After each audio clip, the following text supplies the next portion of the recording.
once upon a midnight dreary, while I pondered, weak and weary, over many a quaint and curious volume of forgotten lore.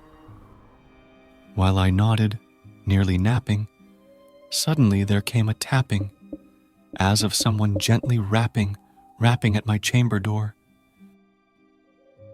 "'Tis some visitor," I muttered, tapping at my chamber door, "only this and nothing more." Ah, distinctly, I remember it was in the bleak December, and each separate dying ember wrought its ghost upon the floor. Eagerly I wished the morrow.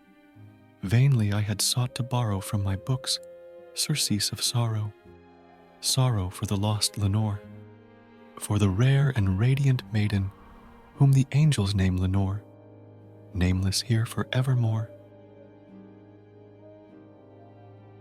And the silken, sad, uncertain rustling of each purple curtain thrilled me, filled me with fantastic terrors never felt before, so that now, to still the beating of my heart, I stood repeating, "'Tis some visitor entreating entrance at my chamber door, some late visitor entreating entrance at my chamber door. This it is, and nothing more." Presently, my soul grew stronger, hesitating then no longer. "Sir," said I, "or madam, truly your forgiveness I implore. But the fact is I was napping, and so gently you came rapping, and so faintly you came tapping at my chamber door, that I scarce was sure I heard you. Here I opened wide the door, darkness there and nothing more. Deep into that darkness peering, long I stood there wondering, fearing, doubting, dreaming dreams no mortal ever dared to dream before. But the silence was unbroken, and the stillness gave no token, and the only word there spoken was the whispered word, 'Lenore?' This I whispered, and an echo murmured back the word, 'Lenore!' Merely this and nothing more. Edgar. Back into the chamber turning, all my soul within me burning, soon again I heard a tapping somewhat louder than before. "Surely," said I, "surely that is something at my window lattice. Let me see then what thereat is, and this mystery explore. Let my heart be still a moment, and this mystery explore. 'Tis the wind and nothing more."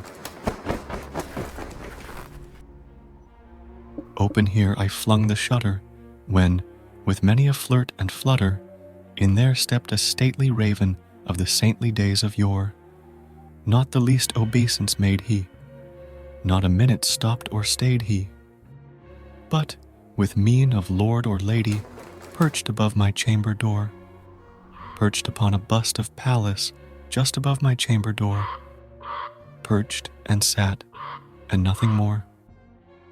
Then this ebony bird, beguiling my sad fancy into smiling, by the grave and stern decorum of the countenance it wore. "Though thy crest be shorn and shaven, thou," I said, "art sure no craven, ghastly grim and ancient raven, wandering from the nightly shore. Tell me what thy lordly name is on the night's Plutonian shore," quoth the raven, "nevermore." Much I marveled this ungainly fowl to hear discourse so plainly, though its answer little meaning, little relevancy bore. For we cannot help agreeing that no living human being ever yet was blessed with seeing bird above his chamber door, bird or beast upon the sculptured bust above his chamber door, with such name as Nevermore. But the raven, sitting lonely on the placid bust, spoke only that one word, as if his soul in that one word he did outpour. Nothing farther then he uttered, not a feather then he fluttered, till I scarcely more than muttered, "Other friends have flown before. On the morrow he will leave me, as my hopes have flown before." Then the bird said, "Nevermore." Startled at the stillness broken by reply so aptly spoken, "Doubtless," said I, "what it utters is its only stock and store caught from some unhappy master, whom unmerciful disaster followed fast, and followed faster till his songs one burden bore, till the dirges of his hope that melancholy burden bore of never, nevermore. But the raven still beguiling all my fancy into smiling, straight I wheeled a cushioned seat in front of bird and bust and door. Then, upon the velvet sinking, I betook myself to linking fancy unto fancy, thinking what this ominous bird of yore, what this grim, ungainly, ghastly, gaunt, and ominous bird of yore meant in croaking nevermore.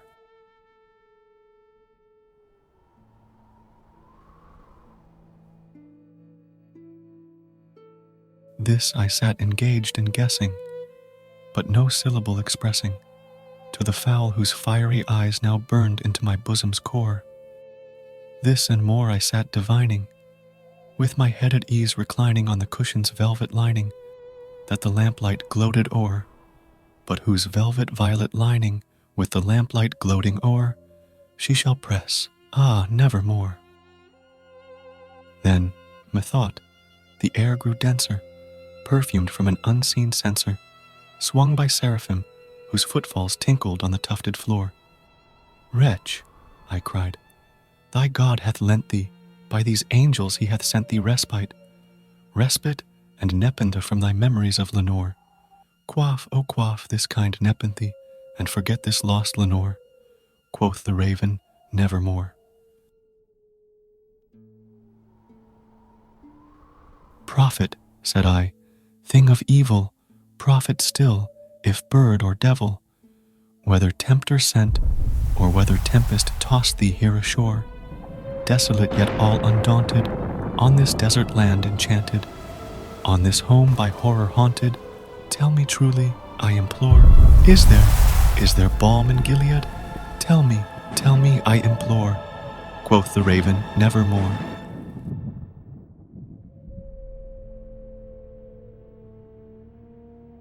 Prophet, said I, thing of evil, prophet still, if bird or devil, by that heaven that bends above us, by that God we both adore, tell this soul with sorrow laden, if, within the distant Aidenn, it shall clasp a sainted maiden, whom the angels name Lenore. Clasp a rare and radiant maiden, whom the angels name Lenore. Quoth the raven, nevermore. I shrieked, upstarting, get thee back into the tempest and the night's Plutonian shore. Leave no black plume as a token of that lie thy soul hath spoken. Leave my loneliness unbroken, quit the bust above my door. Take thy beak from out my heart, and take thy form from off my door. Quoth the raven, nevermore. And the raven, never flitting, still is sitting, on the pallid bust of Pallas, just above my chamber door. And his eyes have all the seeming of a demon's that is dreaming, and the lamplight o'er him streaming throws his shadow on the floor. And my soul from out that shadow that lies floating on the floor shall be lifted nevermore.